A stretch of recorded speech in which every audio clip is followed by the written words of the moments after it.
అనేది రాష్ట్ర వ్యాప్తంగా ఏర్పడడం జరిగింది. దాన్ని మనం జనగాంలో ఆవిర్భావ సభ పెట్టుకున్నాం. దానికి కొనసాగింపుగా మాదిగ ఉద్యోగం నుంచి మాదిగ జాతి నుండి మాదిగ ఉద్యోగులకు ఒక సంఘం కావాలి మనకు కూడా అనేటువంటి ఉద్దేశంతో మనం మాదిగ ఉద్యోగ సంఘాన్ని కూడా మనం హైదరాబాద్లో ఏర్పాటు చేసుకొని దానికి ఒక కమిటీని కూడా వేసుకోవడం జరిగింది.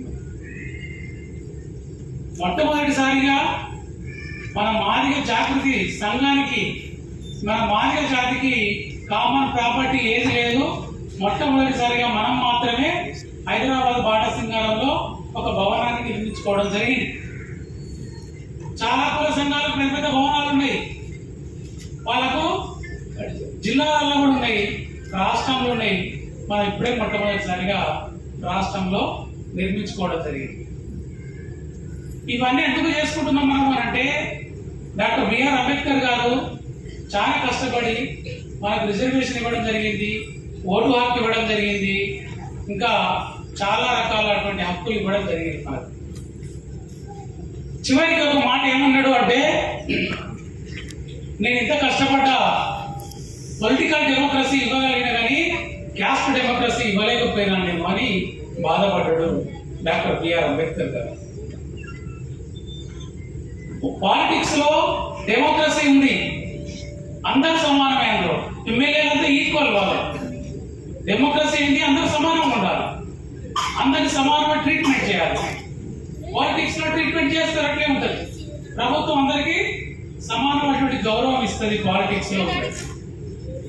కానీ మనకు సమాజంలో కష్టాలకు, సొసైటీలో కష్టాలకు మాత్రం క్యాస్ట్ ఈక్వాలిటీ రాలేదు.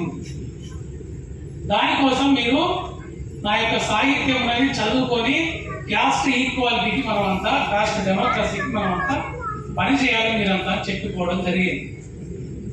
డాక్టర్ బిఆర్ అంబేద్కర్ గారు చెప్పి 75 సంవత్సరాలు అయినా కానీ మనకి ఈ దేశంలో ఇప్పటి వరకు కూడా క్యాస్ట్ డెమోక్రసీ రాలేదు.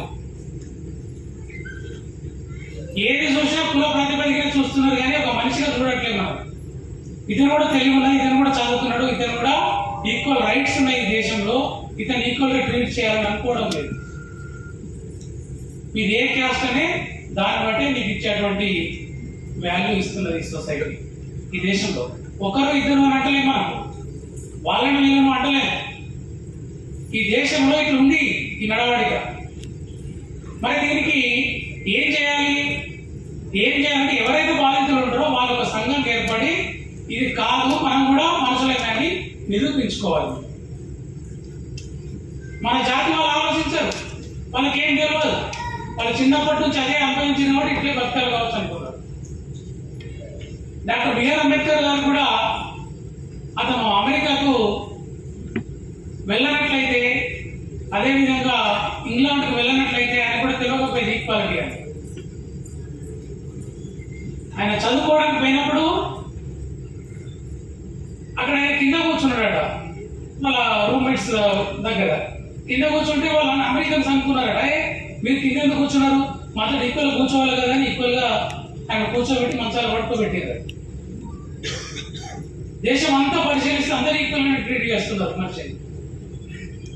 అప్పుడు అతనికి మన దేశంలో ఇట్లా అయితే ఎట్లా బాగుండు అని మనకు రాజ్యాంగాన్ని రాసి ఇవ్వడం జరిగింది.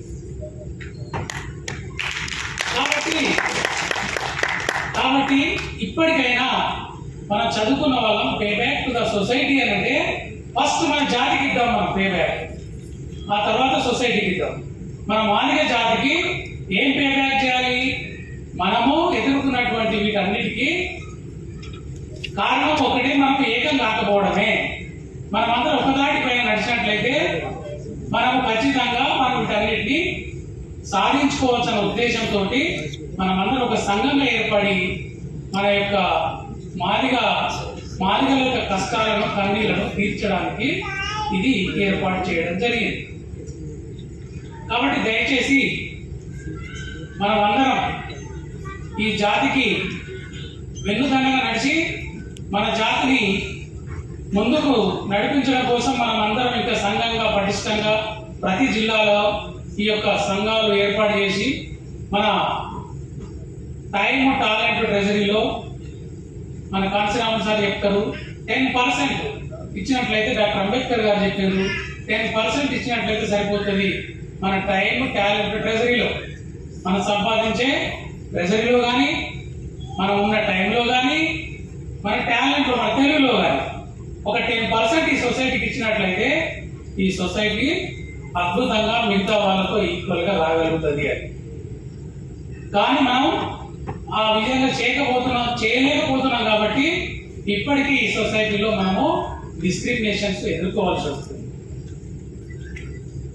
కాంశీరామ్ గారు అన్నారట, మీరు సాయంత్రం అందరూ కలిసి ఒక దగ్గర టీ తాగండి చాలు, వాళ్ళే భయపడిపోతారు మిగతా వాళ్ళు అని అన్నారు. కాబట్టి మనము ఇట్లాంటి సంఘాలు ఏర్పరచుకున్నట్లయితే మన జాతికి ఎంతో మేలు చేసిన వాళ్ళు అవుతాం. ఇందాక అంజయ్య చెప్పిండు, November 7th మా కూతురు పెళ్ళింది. సో మీరందరూ ఆహ్వానితులే, మీరందరూ హుస్నాబాద్కి రావాలి.